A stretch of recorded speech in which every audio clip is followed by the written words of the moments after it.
Alors, on va parler du dialogue. Dialogue, effectivement. Dialogue en République démocratique du Congo. En prélude de ces assises, il y a déjà des ministres qui sont déjà positionnés. Il y a même ceux-là qui ont reçu certainement des doléances de certains Congolais, en l'occurrence de ces femmes leaders de 26 provinces qui sont allées déposer leur mémo il y a 2 mois auprès de la ministre des Affaires sociales. Au nom de la solidarité, Nathalie Azizamounana avait remis dans les 24 qui suivent à l'autorité du gouvernement, c'est-à-dire la première ministre Judith Tuluka Sumino et au président de la République Félix-Antoine Tshisekedi Tshilombo. Et quelques temps après, on a vu certainement la réaction du gouvernement qui veut certainement initier des dialogues directs avec l'ensemble de la couche congolaise pour parler des problèmes qui peuvent donner des pistes de solutions pour une paix durable. Alors, nous recevons pour vous M. Cox. Bienvenue. Merci beaucoup, bonsoir. Alors, la ministre Nathalie Azizamounana, celle qui est beaucoup plus... qui a reçu certainement toutes ces femmes. Elle a reçu en qualité de qui? Merci beaucoup, mon ami David.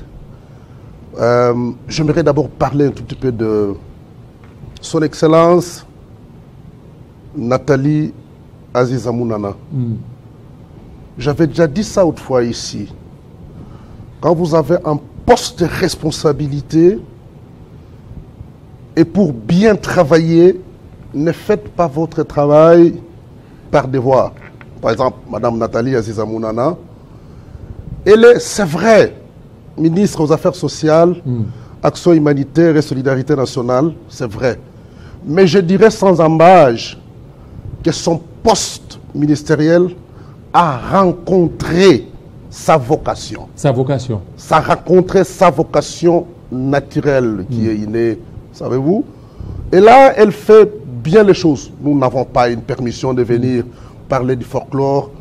Nous avons besoin de dire des faits réels. Kadi pouvait déjà commencer à illustrer lorsqu'il parle. Oui, allez-y. Elle a un parcours très élogé.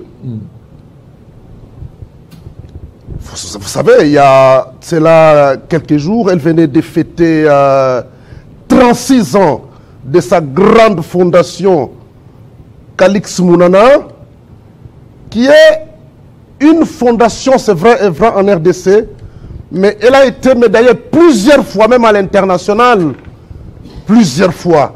Elle a représenté le leadership féminin à l'étranger, où elle a des trophées qui sont réels jusqu'aujourd'hui. Elle a eu le temps de travailler dans le social depuis son jeune âge. Et aujourd'hui, nous disons Dieu merci qu'elle est ministre des Affaires sociales, Action humanitaire et solidarité nationale, qui vient rencontrer ce qu'elle fait déjà. C'est pourquoi, quand vous la voyez là, c'est vrai que c'est de partout qu'on nous appelle. Non, écoutez, la ministre travaille bien, elle est sur terrain, on la voit. Nous, ça ne nous surprend pas, parce que c'est une continuité, une continuation de ce qu'elle fait tout naturellement, toute sa vie. Elle ne connaît que ça. Elle ne sait rien faire donc d'autre que ça. Donc c'est ça qu'elle sait bien faire, elle. Alors, elle a été, parce que vous l'avez dit tantôt, qu'elle a reçu plusieurs prix. Hein. Elle a été décorée comme ambassadrice universelle de la paix, grand cordon de paix et servante de l'humanité. Est-ce que c'est à ce titre-là qu'elle a reçu donc, les femmes leaders de ces 26 provinces pour demander à elle, afin qu'elle soit leur ambassadrice auprès du chef de l'État? Donc je voudrais d'abord souligner que toutes ces femmes qui sont venues chercher son Excellence Aziz Nathalie Mounana connaissaient déjà bien avant son Excellence. Parce que c'est quand même une figure emblématique que toutes ces femmes connaissaient depuis très longtemps. Quand elles ont appris qu'elle est ministre aux Affaires sociales, Action humanitaire et surtout la solidarité nationale, c'est ça qui a amené les femmes leaders de la République démocratique du Congo de venir la rencontrer. Elles sont venues pour la première fois. Ça faisait très longtemps, vous le savez. C'était pendant une période où les gens étaient très hésitants, les gens avaient peur. Ces femmes-là sont venues voir son Excellence Nathalie Azizamounana pour dire, nous les femmes, nous sommes la première victime quand il y a la guerre. Nous sommes venus vous voir comme notre maman, afin de porter notre voix très haut, de porter notre voix auprès de l'autorité suprême, le chef de l'État, dire ceci. C'est vrai que le chef de l'État a toutes les raisons possibles de refuser de dialoguer, parce qu'il a toutes les raisons possibles. Mais nous, les mamans, nous demandons à notre nom, à nous, qu'elle puisse nous écouter, qu'il puisse nous écouter, nous entendre, afin que tous les Congolais se mettent ensemble, que la guerre, cette histoire qui ne termine jamais, voici plus de 3 décennies, puisse se terminer. Et ce sont ces femmes-là qui pleurent, qui disent qu'elles sont victimes. Elles sont victimes des viols. Des viols, de tout ce que vous savez d'immoralité. 24 heures suffisaient. Elle a réuni son courage, elle a pris les risques, elle a rencontré les autorités habilitées, la lettre a été déposée à la primature et au cabinet du chef de l'État. 24 heures après, c'est parti. Et en plus, elle a géré ça avec grande sagesse.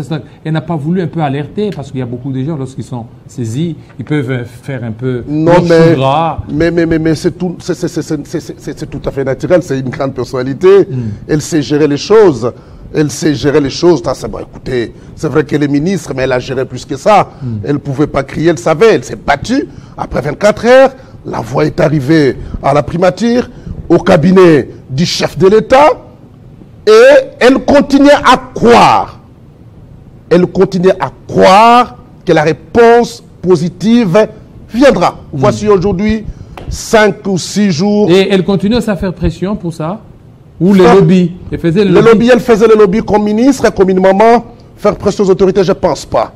Elle faisait le lobby comme une maman et comme ministre, mais la pression, je ne pense pas. Elle était très sûre. Elle a même rassuré aux mamans. Elle a dit, le chef de l'État, c'est un homme qui écoute. Et c'est un humanitaire qui a toujours pitié voir les femmes être marginalisées. Il va vous écouter. Et nous étions très contents d'apprendre. Il y a quelques jours, nous avons lu Son Excellence, la ministre des Affaires étrangères, qui a tweeté que le gouvernement congolais était disposé de dialoguer afin de cesser avec les hostilités. Et j'étais encore très content hier quand j'ai entendu parler le président de l'Assemblée nationale sortant des consultations qui est revenu exactement à ça. J'ai dit, oh, mais ça a payé. Le président Vital Kamerhe a dit, nous demandons, il a été plus clair. Il a dit, nous demandons au M23 de déposer les armes et de venir que nous puissions rebâtir la nation. Dit, voilà, nous avons gagné notre pari.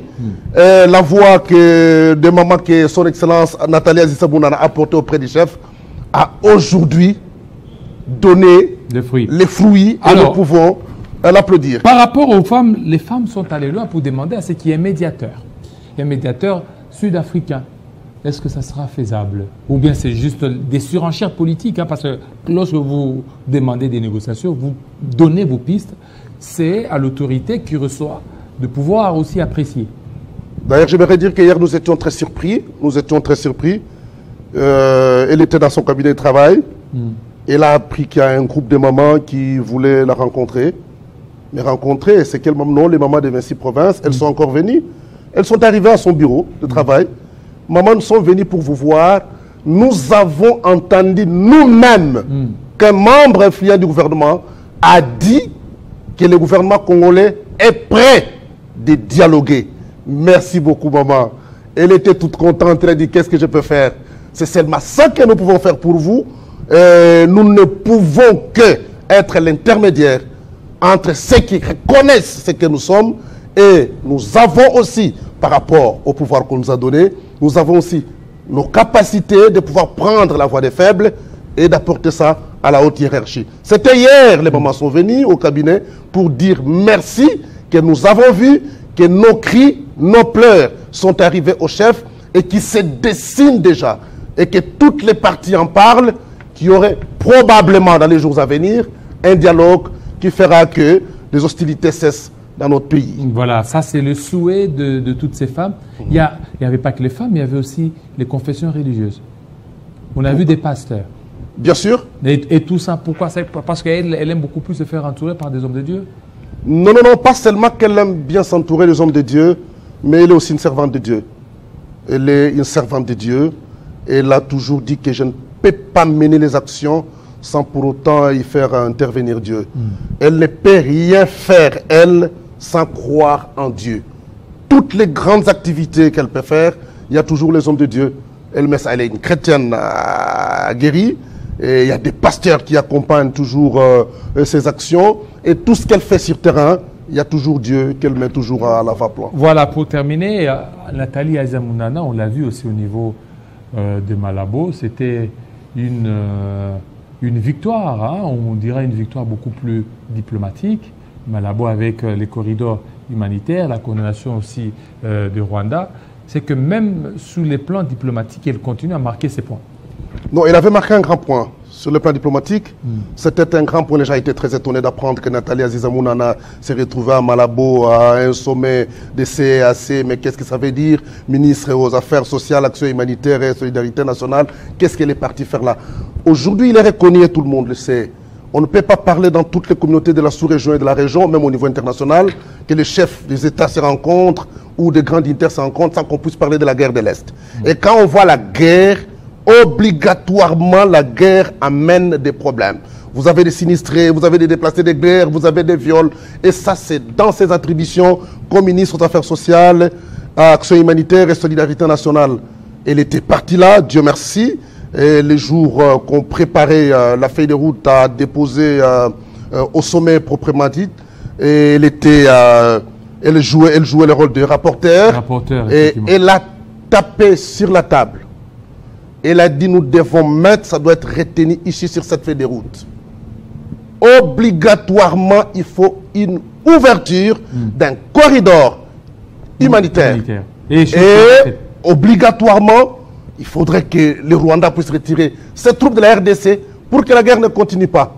Et la feuille de route a été déposée le jour du sommet, le jour de propre de sommet, et tous les chefs qui étaient là, réunis, tous ont voté. On devait ouvrir un corridor humanitaire à l'est, ou la partie occupée, et que le Rwanda devait retirer ses troupes de la RDC. C'est réellement une grande victoire pour elle.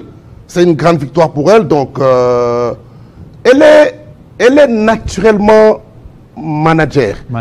Elle sait faire les choses. Moi, je peux t'informer que Nathalie Aiza-Mounana, c'est parmi les premières femmes katangaises qui ont créé les entreprises, pas une entreprise comme entreprise, mais une entreprise minière depuis 1988. Elle est chef d'entreprise. Ah mais ben oui, mais j'avais dit ça ici. Mais sa fondation, comment elle soutient sa fondation? Elle est chef d'entreprise depuis 1988. Il est dans les affaires. Qu'elle a créé une société minière. Elle a créé une société minière. Et comme...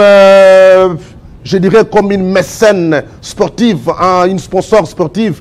En 20 ans, elle a créé 12 équipes sportives dans les Grands Katanga. 12 équipes. C'est à vérifier. 12 équipes. Et d'ailleurs, son équipe... FC Mounana. FC, oui, Football Club Mounana, était championne à l'époque du Grand Katanga. Oui, oui. Mais c'est connu. Il y a des traces. Donc, elle est manager tout naturellement. Et elle est dans les détails. C'est difficile pour elle, poser la question aux gens qui travaillent avec elle, c'est difficile pour elle de travailler ou bien de s'engager à une chose et que cela n'aboutit pas. Elle est mal à l'aise. Par exemple, ce jour ici, il y a des cris qui viennent de partout. Mais comme les moyens, des fois, viennent un peu en retard, elle est malade. Elle est malade. Des fois, elle se dépasse. Bon, de petites choses à régler. Qu'est-ce qu'elle fait? Elle s'en fout. Même pour son pain. Elle assiste. Et ça, elle fait ça naturellement. Elle fait naturellement. Voilà, merci. Voilà. Merci beaucoup, monsieur Cox Coco, surtout de votre passage pour nous parler de ce que fait la ministre nationale des Affaires sociales, Action humanitaire, Solidarité nationale, Nathalie Aiza-Mounana, surtout pendant cette période où des tractations pour l'organisation des dialogues inclusifs. Ça n'est fini, fidèles téléspectateurs. Tout à l'heure, la grande édition. Ça sera avec Joël Iselona. Il sera 20h dans l'Est de la RDC. Portez-vous très bien. À très bientôt. Ciao, ciao.